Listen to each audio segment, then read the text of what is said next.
Mr. Cohen-Tanugi is truly, well, he describes himself as a Euro-Atlanticist. And that means he's a transatlanticist in the best sense of the term, but he really believes in a strong Europe. And that's a sentiment dear to my heart as a Europeanist and a director of the European Union Center of Excellence. And he has published very widely. So he's known as a Paris-based international lawyer who has an amazing pedigree, starting with a background in the Grande École Normale Supérieure, where he studied literature, and then went on to obtain a law degree, a master's degree from Harvard Law, and a degree from Sciences Po, which we're happy to say Georgia Tech now has a wonderful partnership, and I think we have a few students in the room who have participated in our exchange program with Sciences Po in Paris. So you can be truly inspired tonight and hopefully follow the footsteps of Mr. Cohen-Tanugi, who is a wonderful example of the best of cosmopolitan traditions and transatlantic relations. He has published over 8 books. So not only is he a very influential corporate attorney, and he's negotiated some of the most complex cross-border merger and acquisitions, including that moment in history when Vivendi tried to take over Hollywood. He has also been the general counsel for one of the most important pharmaceutical groups in the world. So he has a very interesting background. He understands markets and legal traditions inside out on both sides of the Atlantic. But he's also contributed articles which have had very interesting influences on the transatlantic foreign policy community. I first discovered his work in this area when he published in the Journal of Foreign Affairs, which is one of the most widely read by academics and policymakers across the world. And he published an important piece in Foreign Affairs in 2005, which I made all of my students read. And I'm sure he will talk about that a bit this evening. He wrote it. It was sparked by the rejection, the French and the Dutch rejections of the European Constitutional Treaty. So he's also an expert on the European Union. And he has been commissioned by the French government to chair a task force on the Lisbon Strategy and the impact of globalization on the French economy and French society. He has also chaired a very important committee for the French government on judicial reform. So I could go on to discuss his pedigree and his credentials and his expertise, but I think you will enjoy what he has to say also about one of his most recent publications, The World to Come, in which he has raised a lot of questions it's making a lot of ripples on both sides of the Atlantic. As he is worried that we are moving away from the postmodern ideal of global governance towards perhaps some troubling characteristics of the 19th century geopolitics and the rise of nationalism. So without further ado, I would like to invite Mr. Laurent Cohen-Tanugi to the stage. Please join me in welcoming here this evening.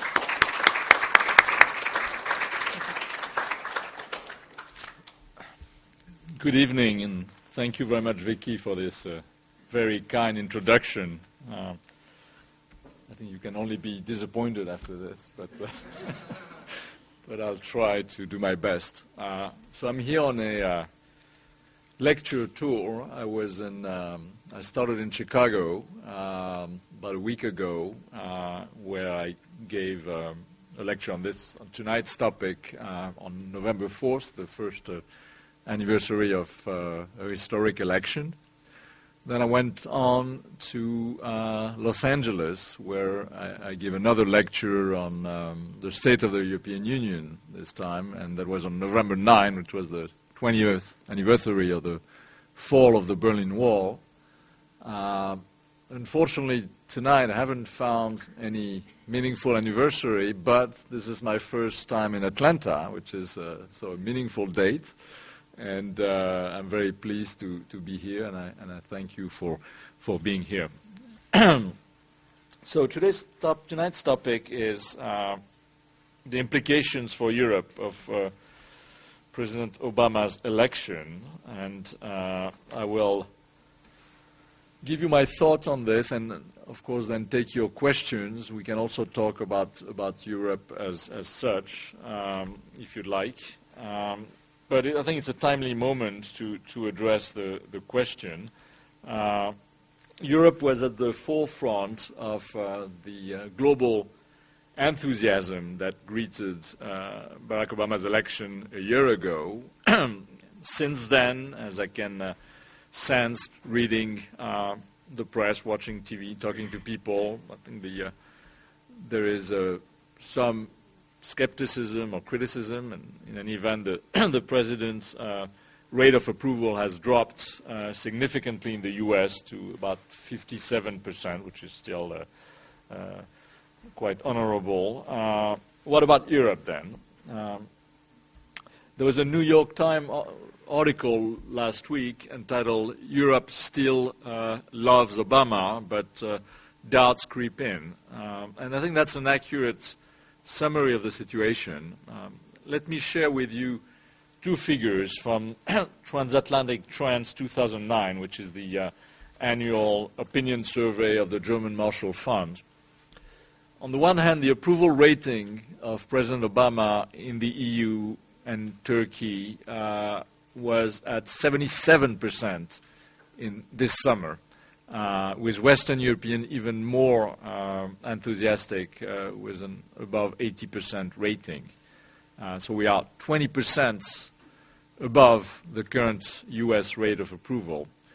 On the other hand, only 41% of the Europeans responded that the transatlantic partnership had improved according to their expectations. So Obama is still extremely popular in Europe, but the expectations have not been fully met yet. So how can we explain this apparent paradox?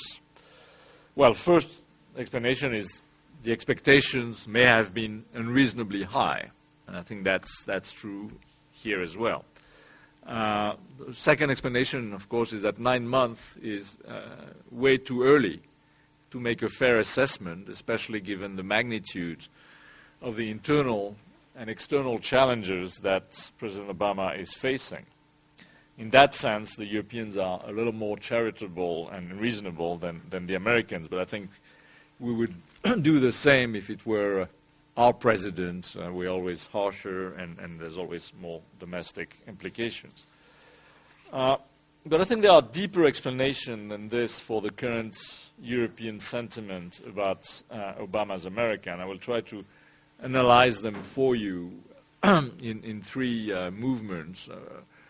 My first point is that Europe's love affair with Barack Obama was and remains well-founded. Second, the expectation that Obama's election would transform American foreign policy and transatlantic relation was and remains unrealistic.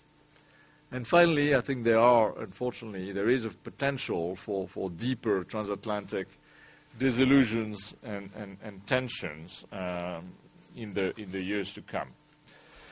So first, I think Europeans were right to be enthusiastic about Obama's election, and in fact would be quite ungrateful to withdraw their support. Why? Because Obama has done pretty much everything the Europeans wanted the US to do during the Bush years. Europe's Obamania had two components. First, anti-Bushism, and second, genuine enthusiasm for the election of a first Afro-American president in the United States.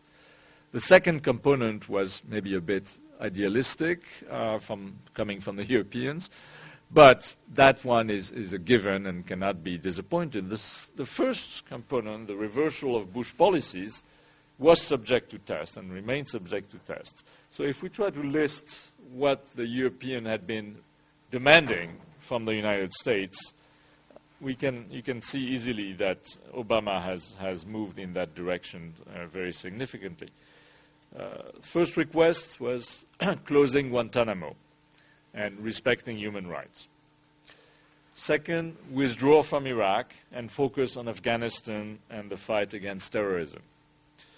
Third, relaunch the Middle East peace process.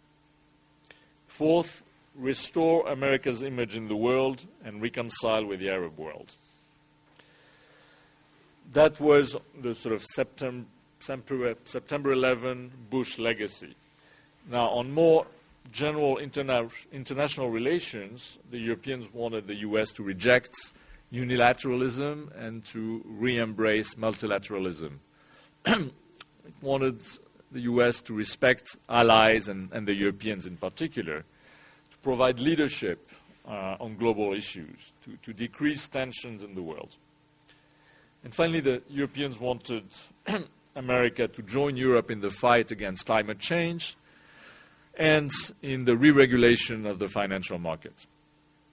Well, it's easy to see that Obama has done all of that, or at least has started the movement in all of those directions through decisions on Guantanamo, on climate change legislation, on the stimulus package, through trips. It took 2 trips to Europe, 1 to the Middle East, 1 to Africa, and each time with significant speeches, particularly the speech on the Cairo speech about the Arab and Muslim world. So there is a clear change of direction compared to the Bush era, even if, of course, the results will necessarily take time and may or may not be successful. There were also fears about Obama that so far have not materialized. The Europeans feared a more protectionist administration that hasn't yet or hasn't materialized. We also feared that America would turn sort of inwards, become isolationist, especially in view of the economic crisis. We feared that Obama would submit to Wall Street too much. I know there's criticism that this is in fact happening, but at least we feel that there's also a movement towards greater financial regulation in Washington. So, to summarize, I believe that Obama deserves so far the support he's getting from Europe. Yet, the expectation that such a change of direction would substantially transform American foreign policy and transatlantic relations was, I believe, unrealistic. And there are, I think, a number of reasons for that. First reason is that transatlantic relations had already substantially improved under the second Bush mandate. The lessons from the very severe transatlantic crisis of 2002-2003 in connection with the American intervention in Iraq, lessons have been learned on both sides after that.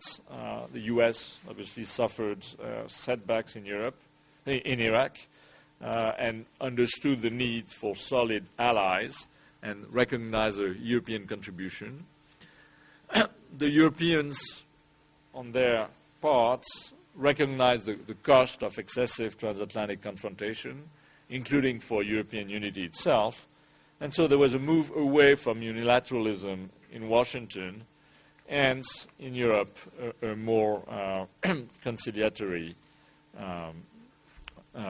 mode. So there was a change of attitude already after the re-election of George W. Bush. Another very significant factor of improvement of transatlantic relations was, of course, the change of leadership in France and Germany. We moved from the Chirac-Schröder duo, who confronted the United States very strongly, to Sarkozy-Merkel duo, which is much more pro-American. So we have today in Europe 3 major leaders, Nicolas Sarkozy, Angela Merkel, and Gordon Brown, who are very, very pro-American.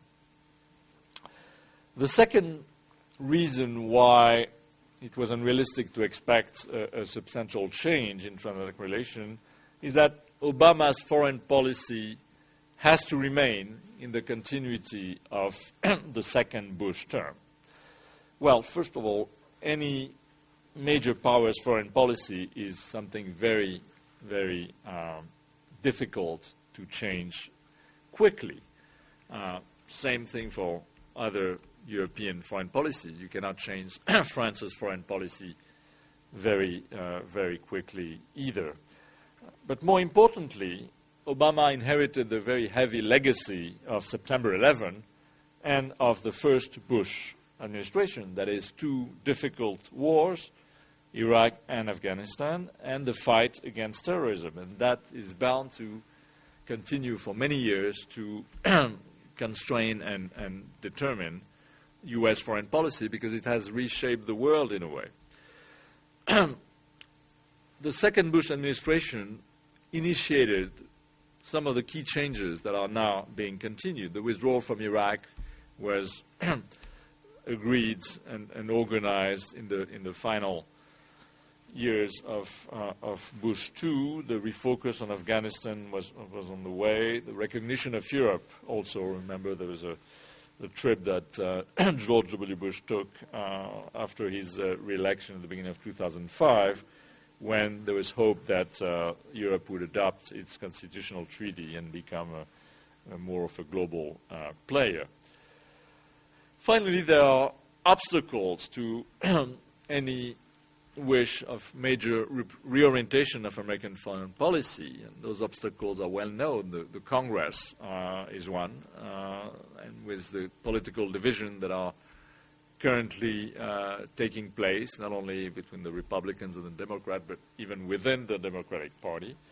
And of course, the economic crisis is constraining whatever can be done at the budget level. Finally, a reason why there hasn't been maybe the change that people expected is that it takes two to tango, and Europe, on its part, has not changed very much either in response to the fulfillment of its wish list by the new administration. And as a consequence, transatlantic differences of interest, of perception, remain on some of these issues. And I would like to develop these points now. The fact that the potential for deeper transatlantic disillusions and tensions remain high today. The key point is that it's a point that I developed in my next to last book, was called An Alliance at Risk, United States and Europe after September 11. The key point is that transatlantic relations have been structurally transformed after the end of the Cold War. I mean, the main event was really the fall of the Berlin Wall, the collapse of the Soviet Union, and this structural change overrides any change of president in the United States. From Bush Sr. to Clinton to Bush Jr. to Obama, that there will be a continuity. And what is the change that has happened?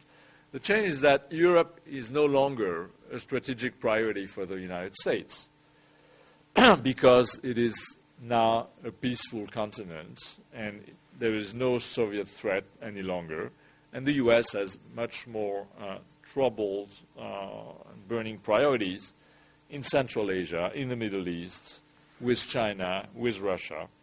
And so Europe has lost some of its importance for the U.S. And conversely, Europe doesn't need the United States as much as it did during the Cold War. So that's a fundamental change. And another change is brought by the post-September 11 world, what is called today the multipolar world. The fact that we have new emerging powers to the east, China, India. We have a return of Russia in a different mode. And the world we're entering into is more uncertain and potentially dangerous. And in that uncertain world, the U.S. needs an effective partner and ally in Europe. And the EU is not today in a position to deliver as much as the U.S. would like to. It has not really adapted to the new realities in terms of institutional setup, in terms of defense spending and attitude toward the use of force, in terms of public opinion.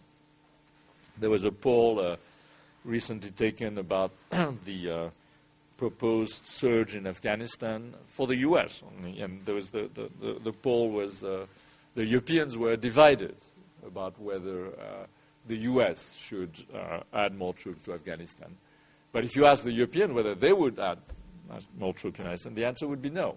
And there is a growing resistance to, or a growing push to even withdraw from Afghanistan. So, to summarize, Europe is today neither a problem nor a solution for the US, and that, of course, has consequences, and with a consequence of a risk of reciprocal disappointment on both sides of the Atlantic. And this is something that we need to try to avoid. What are potential areas of disagreement or disappointment for the future? Afghanistan is, of course, one. There's been a worsening of the military and political situation there. The U.S. strategy is now being determined with a lot of debates, including public debates. And as I was saying, there's a growing European skepticism and public opinion opposition to further engagement. Iran is another potential source of disagreement. So far, the U.S. and Europe have been worked together very well in the past few years. I mean, the Europeans took the lead in trying to negotiate with Iran without success. Now, the Obama administration has made several overtures, but soon will be the time to conclude. So far, the Iranians have not responded positively, and today the sort of hardliners are more in Europe than in the U.S., paradoxically. In particular, President Sarkozy has expressed skepticism about the efficacy of Obama's strategy, but we will very soon have to decide what to do, and it is, as you know, one of the most difficult challenges in international relations today. Nuclear disarmament, that's a goal that everyone embrace, but there will be some difficulties because I don't think that France or the UK are ready to give up their nuclear capabilities. Climate change, Obama has made a real effort to introduce legislation, but I think that the objectives that are set in this legislation are considered insufficient by the Europeans, and we don't even know whether the legislation will pass in the Congress. It certainly will not before the Copenhagen conference next month. The Middle East, we'll see what happens, but so far not much has happened. Also because of the two main protagonists' own behavior or lack of behavior. Russia, the Europeans are waiting. I mean, we have witnessed the withdrawal of the anti-missile shields project in its initial version, and that was welcomed by at least the Western Europeans because that would decrease the tension with Russia. But we are waiting, and certainly the Eastern Europeans are waiting to see what will replace it. But in all of those topics, Europe remains more of a spectator of strategy shifts or experiments that can potentially affect the Europeans very in a very powerful way. But there hasn't been enough of a real dialogue, in my sense, between Europe and Washington on all of these topics. So to conclude, because I would like to take your questions, I would say that Obama's America is a challenge for Europe. It's a challenge because it symbolizes, the election of Barack Obama symbolized a changing America that is moving away from Europe, sociologically, geographically, etc. It is a challenge because it is also the promise of the return of American leadership. American leadership is always welcome by Europeans, but it is also a challenge for them. And on the positive side, I think that Obama may help the Europeans wake up to their global responsibilities, because during the Bush years it was very easy to blame everything on Bush. I don't want to defend George W. Bush, but it was easy for the Europeans to take anti-Bushism as a pretext not to acknowledge the structural change in the transatlantic relations or not to acknowledge the Europeans' own deficiencies. Now with Obama it is more difficult. Obama no longer offers such an escape, and so the ball will now be in Europe's courts to become the global player and ally that the United States needs, or it risks becoming less and less relevant. As you know, we have now lifted the last obstacle toward the adoption of the Lisbon Treaty in Europe. The Lisbon Treaty is this treaty that is bound to reform the EU institutions, to streamline them, to help Europe become more of a voice in the world. We will be electing a first European president soon, who will be not elected but appointed for 2.5 years. We will have a European foreign minister. We will have a European diplomatic service. All these steps should help Europe be more present and sit at the table along with the United States on big global issues. Thank you very much. I will end here and hope to take as many questions as possible. Thank you.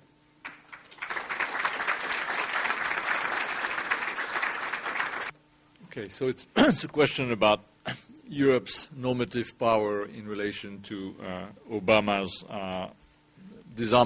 nuclear disarmament proposal. Well, first, Europe has to date, identified itself as a soft power, which influence is through standards, norms, principles, values, trying to project a model of governance that would influence the rest of the world. And one key example is climate change, for instance, where the Europeans led the way with the Kyoto Protocol and then tried to put the issue on top of the agenda, and now there is slowly the whole international community is on board. That view is, fortunately, in my view, changing. I mean, Europe now recognizes that it can no longer only be a sort of a normative power, that it needs also to become more of a hard power, because the world has changed, and not only because of September 11, but also because of the rise of new powers. We are witnessing a return to sort of traditional 19th century geopolitics, balance of power, nationalism. That's the subject of the book that Vicky was talking about, the shape of the world to come, how globalization is in fact transforming the geopolitical landscape, the geopolitical paradigm, and Europe has to adapt to that by also considering its own interests and not only values, and how to defend those interests through economic means, but also through more conventional means. Now, the debate about disarmament, sure, it resonates in Europe because the Europeans tend to be on the pacifist side. It's in my view also one of the problem that being too idealistic, and but so in that sense it does resonate. On the other hand, there's always this ambivalence that for Europe, most of the Europeans, the U.S. remain the guarantor of security. So, and also the countries that do have nuclear power, like France and the UK, have no intention to relinquish it. So, as long as it remains a reduction of nuclear armament between, say, the U.S. and Russia, as long as it's to strengthen the non-proliferation treaty to stop Iran from becoming a nuclear power, to avoid any further nuclear power, yes. But I think there's skepticism about a world without nuclear weapons at this stage. I don't know whether I answered your question, but there is this ambivalence in Europe on that issue. So the sort of contrast between the U.S. and China being more and more interdependent economically, and the U.S. and Europe, even though much more having much more in common, becoming more estranged. Well, first of all, the U.S.-China relationship. There is, you're perfectly right, there is a very strong economic interdependence, both on the trade side, on the financial side, on the monetary side. And in my view, this is a good thing, because that will avoid, or at least mitigate possible confrontations. I mean, China has so much invested, for instance, in the U.S. dollar, that it is bound to try to help stop its decline. And it's also, so it is really the sort of economic interdependence as a counterweight to potential confrontation. I think that's a good thing.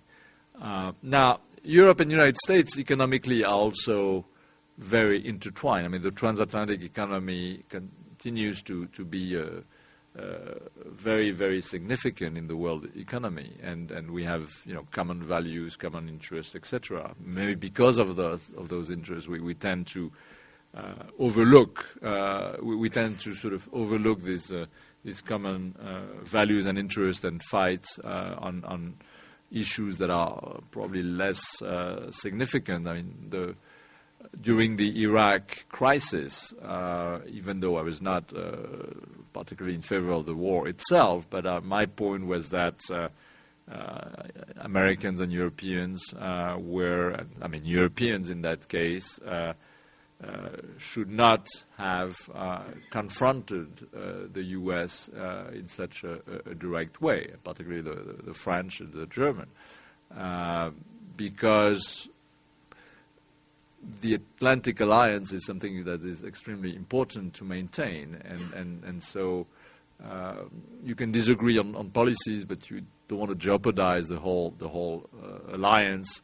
Especially because the American people clearly at that time did not understand what the Europeans were saying, and there was a real anger, and so I think today the world is moving in a direction where the 21st century will be dominated by the U.S. and China. Let's talk about the G2, but so Europe's goal is really to stay in the game and to make sure that it has an influence, that it will be along the United States, but it has also to play its own partition to have not always be totally aligned with the U.S. Sometimes it can contribute something different, but there is no way to avoid the fact that China is a rising power. And the EU, as it is today, is not organized enough, has not really made the jump towards becoming a sort of a federalist state to be able to count in the same way. And that's one of the challenges for Europe. So I think my answer to your question is that I think it's a good thing that China and the U.S. are interdependent, because that will mitigate the rivalry, the tension, and the confrontation that could happen.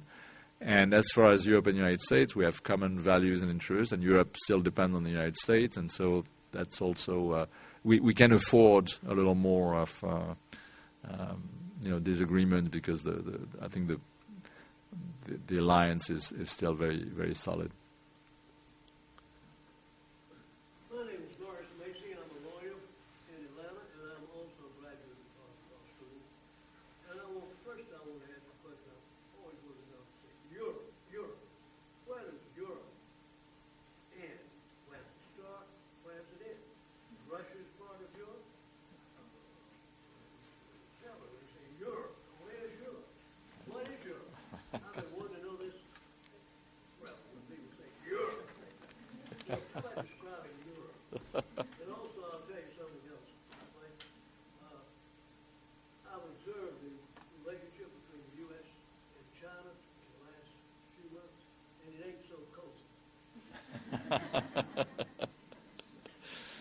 Okay, well, the last point was a comment, but I will try to answer your question about what is Europe.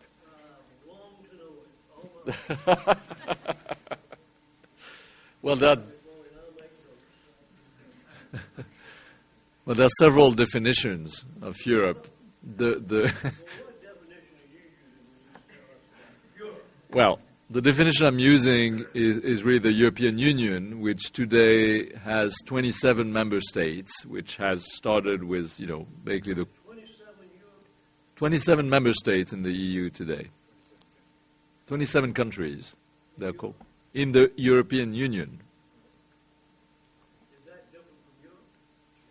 Well, listen, there was something called the European Union, who is the successor of the European Community, is a political project. So you have if you want, you have a geographical Europe, which is the pure concept of geography.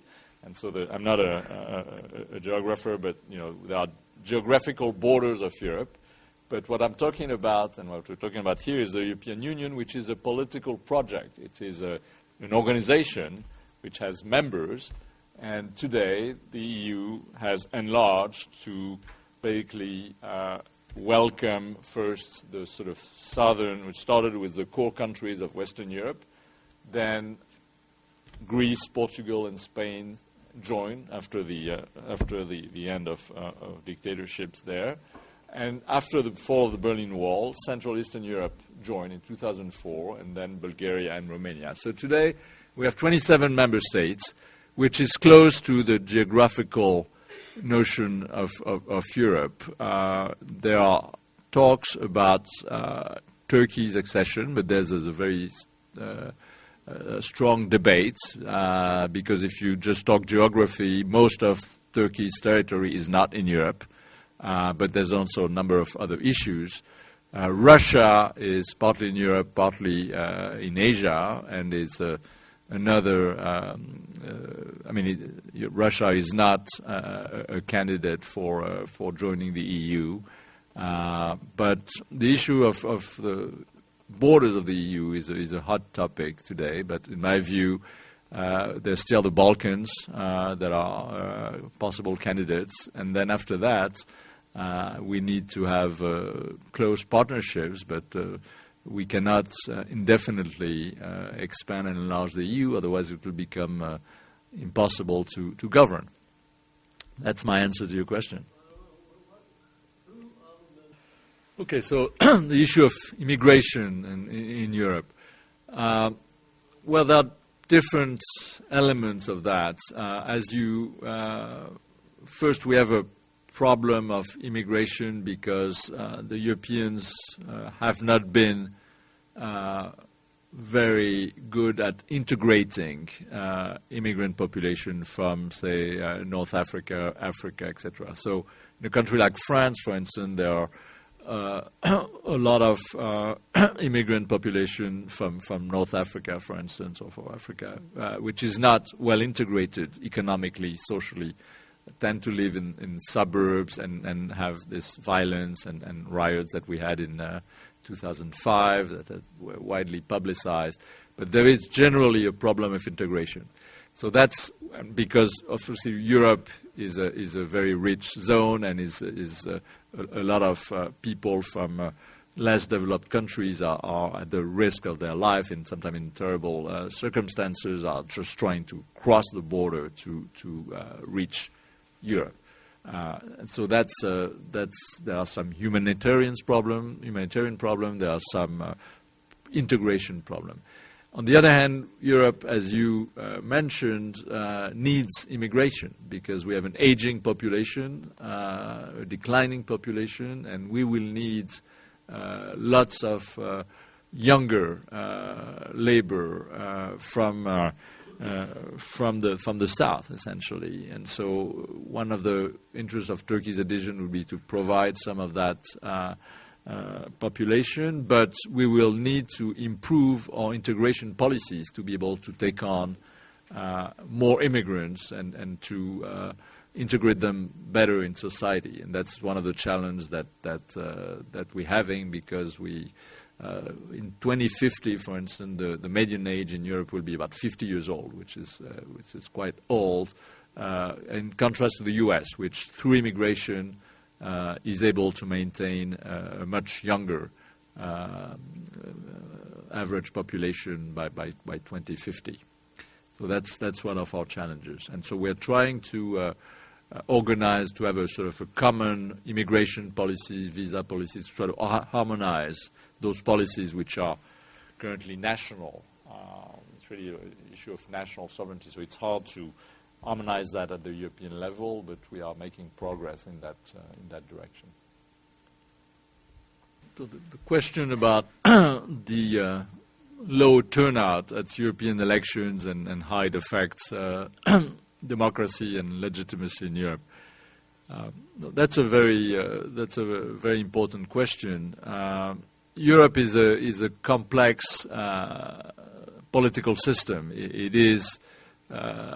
We have at the same time a European Parliament that is elected directly by citizens of the member states and has growing powers. Each new treaty actually increases the power of the European Parliament. And on the other hand, it still remains very much founded on national democracies. In other words, the power for a long time has been with the Council of Ministers and the European Council, which are essentially the heads of state and government of the member states and the ministers of the member states.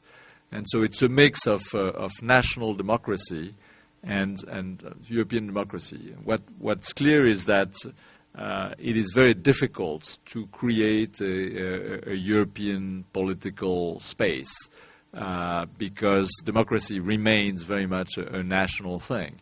And even when the candidates for the European Parliament are drawn on national lists for national domestic political reasons, it is, and therefore people are not very interested. It's imagine here already.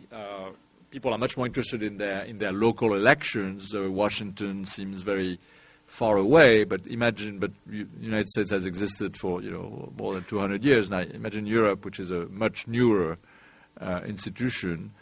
People can not easily relate to the European Parliament.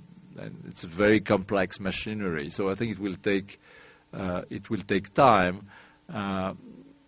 But the good thing is that the power is also with the member states. So if you, the problem is really to have a healthy democracy also in each member states, and the treaties are ratified by each member states, and so the democracy is not only lodged in the European institutions. The impact of the Lisbon Treaty on the presidency of the European Union and transatlantic relations.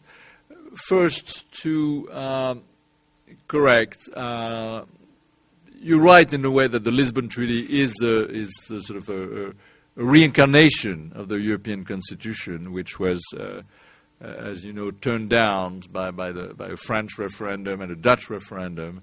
But then what happened is that we sort of took the institutional provision of that constitution, the institutional changes, and put that into a simplified treaty, a regular treaty, which became the Lisbon Treaty and which has now finally been ratified by all 27 member states. So among those institutional innovation is the stable presidency of the European Council. And so who will be the first president of the European Union? That's a debate that is currently quite a hot topic. The president is appointed by the European Council, that is by the 27 heads of state and government. So it's not an election, the people are not involved, it's really now, one of the candidates that were considered was Tony Blair.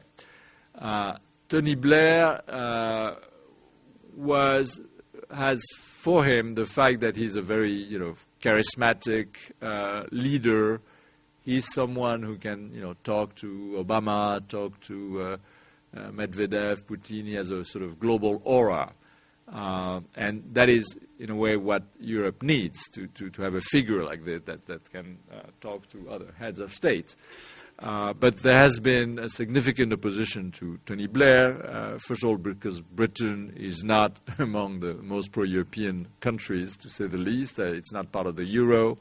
It's not part of the Schengen Agreement. It has a whole lot of derogations to the European rule. And so the fact of having the first European president be a Brit was a little hard to swallow. The issue is not totally decided, but I think that Blair is probably less likely to be chosen now.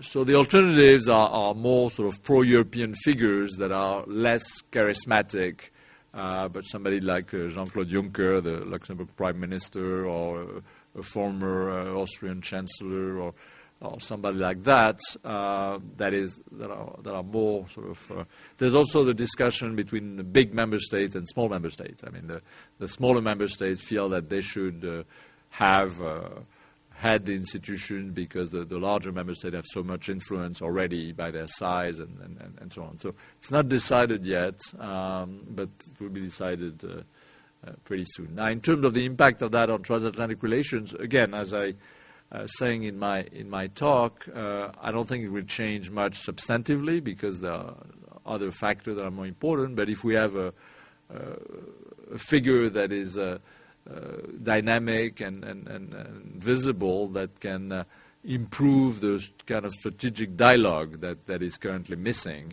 so I hope that we will have the right candidate.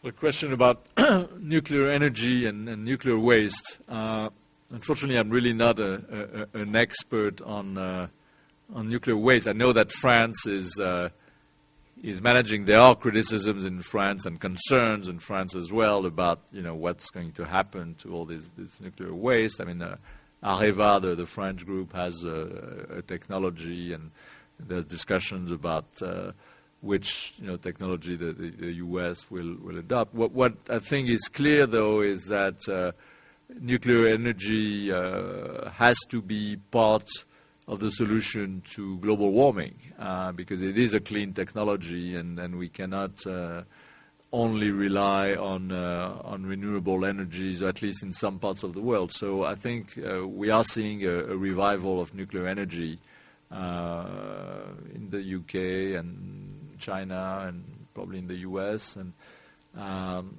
so we will have to find technological solutions to waste, but unfortunately I'm really not competent enough to give you an answer on that. There was a question there. The role of interdependence in the European process. I mean, it's an interesting question, the way you put it. I mean, clearly interdependence is at the core of the European project. It started with, I mean, the initial goal was really to reconcile France and Germany after World War II, to really avoid national confrontations in Europe. I mean, European history is full of wars and national confrontation that eventually led to the two world wars. So the idea, we started with the coal and steel community, making Germany and France working together on energy, actually, coal and steel, and become interdependent, creating solidarities on specific, and from that, moving forward to become more and more integrated. The euro, this European single currency, is another example. Now we have a single currency. We have a single European central bank. So all this creates more than, it's really a common destiny. So of course the national states are reluctant to give in too much, especially in areas of sovereignty like defense, foreign policy, and therefore we have more of an economic integration than a political integration. But slowly we're moving in that direction, and to have a sort of a common foreign policy, a common defense capability, etc. So yeah, interdependence is at the core of the European project. First question is the potential of the European unification process to other areas of the world, if I understood you. And the second one is what are the latest additions to the European Monetary Union? Well, I think Europe has been, Europe in the sense of the European Union, has been kind of a model for a lot of other regional organizations, like in Latin America, in Asia, in Africa, but those organizations have not so far been able to really go that far, because it's one thing to have a trade bloc in a way, or a customs union, an economic organization, and that's already very important. But the EU is more than that. Is an attempt to create really a political entity, and for that, so there's a lot of institutional, legal machinery. And a willingness to relinquish sovereignty, basically to have a shared sovereignty. And so that requires really overcoming competition and rivalries and nationalism. And I think that was facilitated in Europe by the horror of World War II, which was really the start of the European project. And I think other parts of the world are still dominated by nationalism, and until you really can overcome that, the best you can do is an economic organization. But I think Europe remains and does provides technical assistance, and it's a model that even if it doesn't go that far, it's a model that should be helpful to other parts of the world, and the Europeans had this dream that it would actually be a model of global governance, that the whole world would be organized through the rule of law and through the overcoming national rivalry. So it remains an ideal and a dream, but it's a useful one.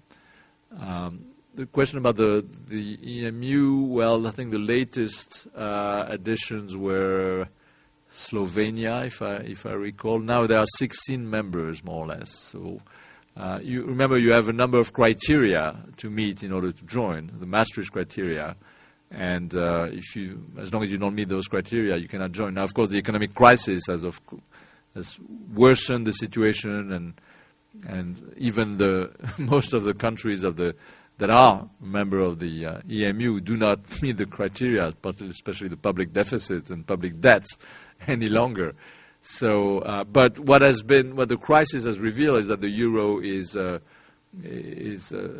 the countries that were in the euro have done better, because they have avoided massive currency fluctuations, and so there's been more interest for joining the euro in countries that didn't want to join originally.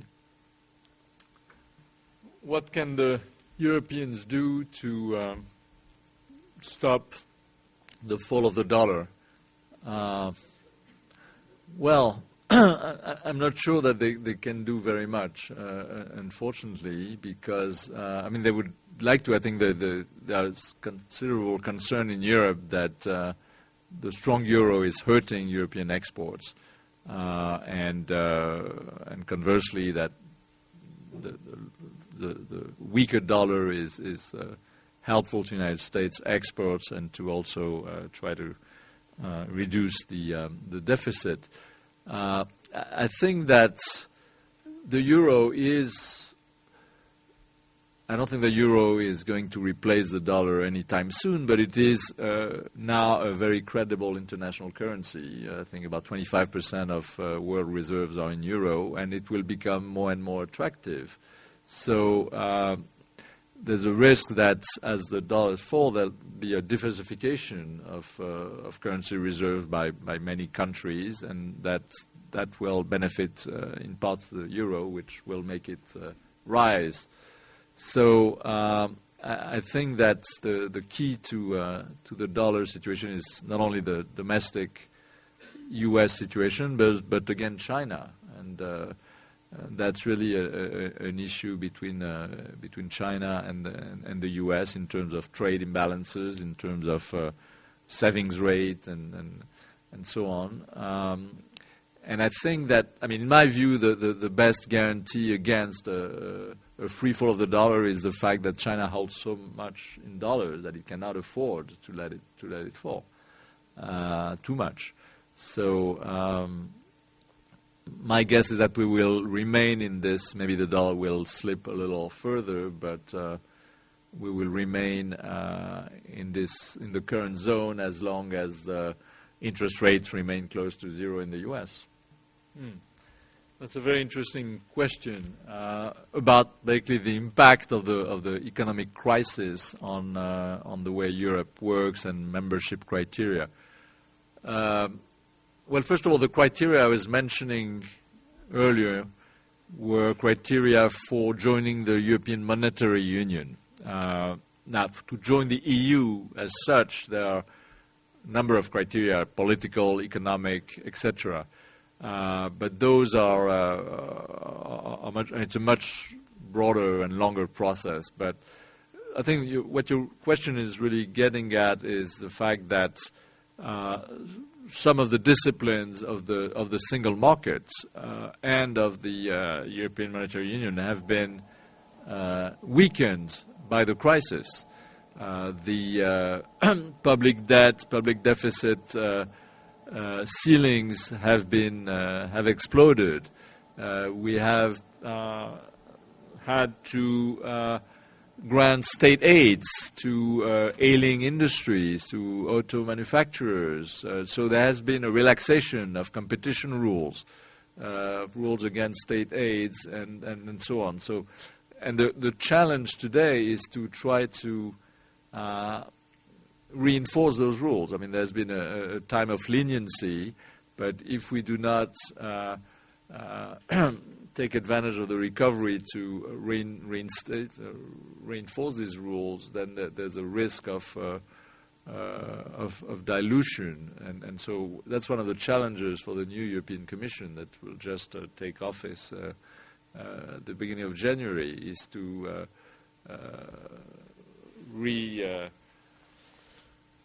restate these rules, because that's Europe is based on a rule of law system, and if you start bypassing the rules, then the whole thing may unravel pretty quickly.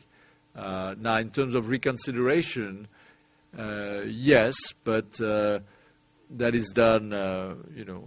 First of all, it's a unanimous process, and we have to make sure that there is a reason for that. We're not there yet. Right now, we are still trying to cope with the crisis, and there is some adaptation to the new environment. For instance, of course, we believe very much that green growth, that the climate change is going to be part of the recovery. In other words, new technologies, green technologies, etc. We are also trying to have a more flexible labor market to be able to get more people into the workplace. But in terms of the basic rules of competition, of fiscal discipline, those are adapted, but it's hopefully temporary and not a permanent change. Okay, how does the European Union manage the growing economic heterogeneity of having 27 members that have very different levels of development? Well, first of all, the accession process is a very long one. So it takes 5 to 10 years sometimes to join the EU, and during that time there's a continuing process of reform and to adoption of European standards and reforming the economy, etc. Then there is what we call the structural funds. There are funds that are designed to help less developed countries and regions of the EU. So that financial transfers, essentially, that have been extremely beneficial to Ireland, for instance, to Spain, to Portugal, and so these are part of the EU budget, and that is a very significant part, in fact, of the EU budget. And then there's a whole process of economic policy coordination. There is something called the Lisbon Strategy that I've worked on, which is supposed to increase the competitiveness of the European economy, turn into a knowledge-based economy. And the Commission, it's really the role of the European Commission to work with the various countries and to adapt to their specific level of development. It's true that it's more difficult today to have a single economic governance because of all this heterogeneity. But on the other hand, it's good also for Europe to have emerging markets of its own. I mean, the whole Central Eastern European countries are emerging countries, and so you can now transfer industries within the EU, but with sort of cheaper workforce countries rather than sending them to Asia or something like that. So it's more, but basically it's a process of that gradually converge those countries, both in terms of democracy. I mean, that's been clear that the EU has been a fantastic modernizers and provider of stability and democracy and peace to Southern Europe and now to Central Eastern Europe, and also of economic modernization. I'm sorry, I just want to make sure I understand your question. You say without Barack Obama or with? Yeah, no, I think I think that the election of Barack Obama, first of all, is a really very, very meaningful event for the United States and for the world. But in terms of international relations, it had the instantaneous effect of totally changing the image of America in the world. The whole anti-American sentiment in parts of the world that were identified to Bush's America, that disappeared instantly, and there's an enormous amount of goodwill everywhere.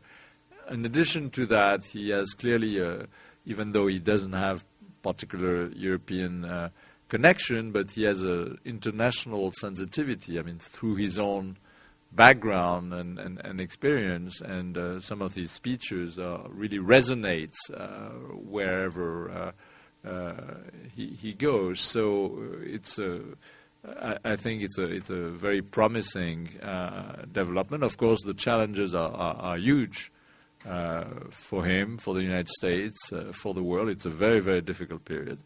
But I think if we work together, hopefully we'll be able to surmount them. Thank you for coming.